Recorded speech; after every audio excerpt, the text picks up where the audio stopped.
अस्सलामुअलैकुम वरहमतुल्लाहि वबरकातुहू। I hope आप सब लोग खैरियत के साथ होंगे। तो आज हम बनाने जा रहे हैं दो तरह के टी टाइम स्नैक्स, और ये बहुत ही मज़ेदार से क्रिस्पी क्रंची और बहुत ही ज़बरदस्त स्नैक बनते हैं। और मज़े की बात यह है कि दोनों के लिए जो बेस डो है वो हम एक ही बेस डो से दो तरह के बिल्कुल कम्प्लीटली डिफरेंट टेस्ट, टेक्सचर और उनका बिल्कुल एकदम से डिफरेंट होंगे, और लेकिन इन दोनों के लिए जो बेस डो हम यूज़ करेंगे वो सेम ही होगा। तो इनको बनाना बहुत ईजी है। इन शॉर्ट मैं आपको ये बोलना चाह रही हूँ। तो चलिए इसको बनाना स्टार्ट करते हैं। बिस्मिल्लाहिर्रहमानिर्रहीम। एक कढ़ाई में सबसे पहले मैंने 1 टेबलस्पून ऑयल ले लिया है। आप ऑयल या बटर में से कुछ भी ले सकते हैं। अब हम इसके अंदर 1 चाय का चम्मच ज़ीरे का शामिल कर देंगे, और साथ ही में 1 चाय के चम्मच के करीब ही मैंने 10 से 12 पत्ते करीब करी लीव्स के मैंने बारीक चॉप करके वो भी इसके अंदर शामिल कर दिए हैं। अब दोनों को अच्छे से हम फ्राई कर लेंगे। जब इसके 30 सेकेंड्स के करीब जब इसके अंदर अच्छी सी क्रैकलिंग साउंड आने लगेगी, ज़ीरा हल्के से ज़ीरे के अंदर से आवाज़ आने लगेगी, तो हम उसके अंदर जिंजर गार्लिक का पेस्ट शामिल कर देंगे। ये है 1 चाय का चम्मच जिंजर गार्लिक का पेस्ट, और इसको थोड़ा सा भून लेंगे। कि इसके अंदर से खुशबू अस्सी आ जानी चाहिए, कच्चापन जिंजर गार्लिक का ख़त्म हो जाए, इतना भून लेंगे। अराउंड इसमें 30 सेकेंड टू 40 सेकेंड लगेंगे, बस इतना ही भूनना है, बहुत ज़्यादा इसे नहीं फ्राई करना है। तो ये लीजिए, ये हो गया है।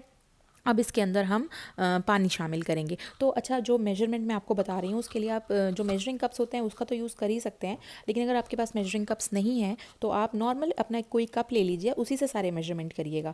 तो एक ही कप यूज़ करिएगा सारी चीज़ों को डालने के लिए। तो यहाँ पर मैंने 2 कप पानी इसके अंदर डाल दिया है।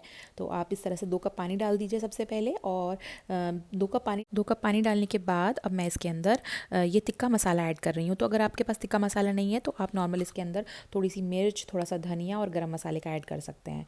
और हम इसके अंदर 1 चम्मच नमक का शामिल करेंगे। ये 1 चाय का चम्मच नमक है, और इन सब चीज़ों को ऐड करने के बाद हम पानी को अच्छे से बॉईल होने देंगे। देखिए, पानी बॉईल होने लगा है। तो जब पानी अच्छे से बॉईल होने लगे, फिर हम इसके अंदर 1 कप सूजी का, यानी कि रवा जो होता है बारीक वाली सूजी, वो हम इसके अंदर ऐड करेंगे। अगर आपके पास मोटी वाली सूजी है तो उसे एक बार मिक्सी में डालकर आप उसे अच्छे से पाउडर बना सकते हैं। तो इस तरह से हम थोड़ी थोड़ी करते हुए डालेंगे, और साथ साथ चम्मच चलाते रहेंगे। चम्मच चलाना बहुत इंपॉर्टेंट है, अदरवाइज़ उसके अंदर थोड़े से लम्स बन सकते हैं।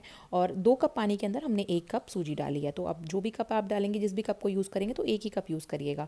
अब इस तरह से इसे थोड़ी देर के लिए पका लेंगे, जब तक ये इस डो की शेप में ना आ जाए। इस तरह डो की शक्ल में आ जाती है पूरी, अच्छा सा पानी इसका खुश्क हो जाए और ये डो जैसा बन जाए। अब हम उसको एक प्लेट में सेपरेट निकाल लेंगे, और इसमें से आधा पोर्शन हम अलग कर लेंगे।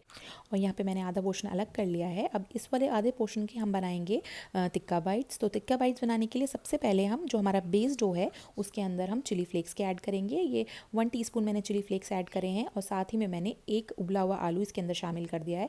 और आलू को उबाल के अच्छे से मैश करके, और जब वो ठंडा हो जाए फिर हम उसके अंदर ऐड कर लेंगे। और ये डो का इस टाइम भी जो डो हमारा डो है वो हल्का सा गर्म है, बहुत हल्का सा, स्लाइटली गर्म है, बिल्कुल ऑलमोस्ट ठंडा हो गया है। लेकिन इसको बिल्कुल हमें ठंडा नहीं होने देना है। हल्का सा जब वार्म होगा तभी हम उसके अंदर काम करना स्टार्ट कर देंगे।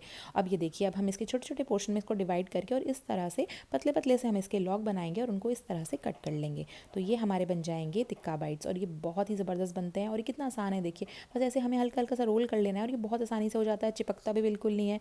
इसके लिए आपको किसी ऑयल हाथ पे लगाने की कुछ भी ज़रूरत नहीं है। इस तरह से इन्हें कट कर लीजिए, और ये देखिए छोटे छोटे बाइट साइज़ पीसेस बन गए, और ये इतने सारे बन जाते हैं। तो अभी मैं इसमें से हाफ़ पोर्शन जो है वो तो मैं फ्रीज़ कर दूँगी, क्योंकि अब इतने सारे बनाने का, एक साथ बनाने का कोई लॉजिक नहीं है। तो मैंने हाफ़ पोर्शन फ्रीज़ कर दिया। तो कहने का मतलब ये है कि आप इसे फ्रीज़ भी कर सकते हैं, और जब आपको ज़रूरत हो तो आप इसे फ्रीज़र में से आधा घंटे पहले निकालिए और इसे ऐसे फटाफट तल लीजिए। अब इनको फ्राई करने के लिए बस एक चीज़ का बहुत इंपॉर्टेंट है कि आपका जो ऑयल का टेम्परेचर है वो हाई होना चाहिए। इसको हाई हीट के ऊपर ही हम फ्राई करेंगे। अगर आप इसे लो हीट पे फ्राई करेंगे तो ये टूट जाएंगे। तो बस इसमें यही आपको ध्यान रखना है कि आपका जो फ्लेम है वो हाई होनी चाहिए, और जब तेल में अच्छे से तेल गर्म हो जाए तब आप उसके अंदर ये डालिए अपने टिक्का बाइट्स, और इनको फ्राई कर लीजिए। और ये इस तरह से देखिए बहुत जल्दी फ्राई हो जाते हैं, 3 से 4 मिनट में। और इस तरह से इनको थोड़ा सा अलट पलट करते रहिए ताकि एक जैसा कलर चारों तरफ आए। तो ये देखिए, ये रेडी भी हो गए। 3 से 4 मिनट में ये रेडी हो जाते हैं, और बहुत ही ज़बरदस्त और क्रिस्पी बनते हैं। और गरम गरम ये बहुत ही अच्छे लगते हैं। साथ में आप किसी सॉस या चटनी के साथ आप इन्हें सर्व कर सकते हैं। ये देखिए, और ये हेल्दी भी बहुत होते हैं क्योंकि सूजी से बने हैं, तो इसके अंदर कोई भी अनहेल्दी चीज़ नहीं है। इस तरह से देखिए, आप चाहें तो इसको थोड़ा सा शैलो फ्राई भी कर सकते हैं तवे के ऊपर, अगर आपको डीप फ्राई नहीं करना। बट डीप फ्राई करने से क्रिस्प बहुत अच्छा आता है। देखिए कितने ज़बरदस्त तैयार हो गए। ये सेकंड बैच भी मैंने रेडी कर लिया। एक बार में थोड़ा थोड़ा सा ही डालिएगा, कम क्वांटिटी डालिएगा। अब चलिए अब हम अपना सेकंड वाला स्नैक बनाते हैं। सेकंड वाला स्नैक है हमारा चीज़ी स्टिक्स। तो चीज़ी स्टिक्स बनाने के लिए जो मैंने हमारा हाफ बेस जो था वो लिया और उसके अंदर मैं 3 से 4 टेबलस्पून मैंने चीज़ के ऐड कर दिए हैं। ये शेडर चीज़ है, तो हम इसके अंदर चीज़ ऐड कर देंगे। अब साथ ही में इसके अंदर जाएंगे चिली फ्लेक्स और थोड़ा सा ऑरिगेनो। ये 1 टीस्पून के करीब ऑरिगेनो है, या मिक्स्ड हर्ब्स भी इसके अंदर ऐड कर सकते हैं। और चिली फ्लेक्स भी मैंने यहाँ पर 1 टीस्पून लिए हैं। अब इन सब चीज़ों को हम अच्छे से मिक्स कर लेंगे और साथ ही में हम जब इसको अच्छे से मिक्स कर, पहले इन तीनों चीज़ों को इसके अंदर अच्छे से मिक्स करेंगे और उसके बाद हम इसके अंदर कॉर्नफ्लोर ऐड करेंगे। तो कॉर्नफ्लोर हम यहाँ पर लगभग 1.5 चम्मच से लेकर और 2 चम्मच के करीब जाएगा। 1.5 से 2 चम्मच के करीब आप इसके अंदर कॉर्नफ्लोर का ऐड कर दीजिएगा। कॉर्नफ्लोर हम इसलिए ऐड कर रहे हैं क्योंकि हमने इसके अंदर चीज़ ऐड करी है। तो चीज़, जब किसी भी चीज़ में आप चीज़ ऐड करते हैं और उसको आपको फ्राई करना होता है तो उसके साथ कॉर्नफ्लोर ज़रूर ऐड करना पड़ता है। कोई भी बाइंडिंग एजेंट ज़रूर ऐड करना पड़ता है, अदरवाइज़ वो चीज़ सही से फ्राई नहीं हो पाएगी, वो फट सकती है। तो इस तरह से हमने उसके अंदर कॉर्नफ्लोर का ऐड कर दिया। अब हम इसे थोड़ा सा बेल लेंगे, पूरा डो ऐसे लेकर मैंने और उसको बेल लिया है इस तरह से। बहुत ज़्यादा पतला भी नहीं बेलना है, थोड़ा सा थिक रखिएगा। 1/4 इंच के करीब इसकी थिकनेस होनी चाहिए। जैसे कि नमक पारे वगैरह बनाते हैं तो इतने मोटे होते हैं, उस तरह से थोड़े से इनको थोड़े से मोटे होने चाहिए इसकी लेयर।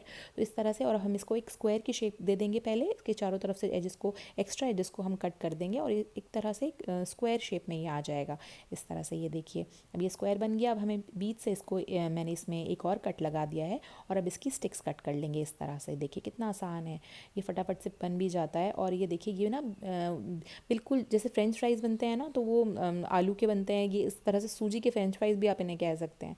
और इनके अंदर चीज़ का फ्लेवर होता है तो बहुत ही ज़बरदस्त होते हैं। तो ये देखिए सब कट गए, आराम से ईजिली कट जाते हैं। और ये देखिए इतने थिकनेस होनी चाहिए इसकी, ऑलमोस्ट फ्रेंच फ्राइज़ की थिकनेस जैसे ही हैं ये। तो इस तरह से हमने इन्हें कट कर लिया है। तो चलिए अब इनको, ये कट तो हो गया, अब इनको जल्दी से फ्राई करते हैं। तो मैंने वही सेम ऑयल ले लिया था और उसके अंदर अब इनको भी हमने, तो बस थोड़ी थोड़ी क्वांटिटी कम डालिएगा, एक साथ बहुत ज़्यादा ओवर क्राउड मत होने दीजिएगा, वरना अदरवाइज़ वो स्टिक हो जाएंगे आपस में।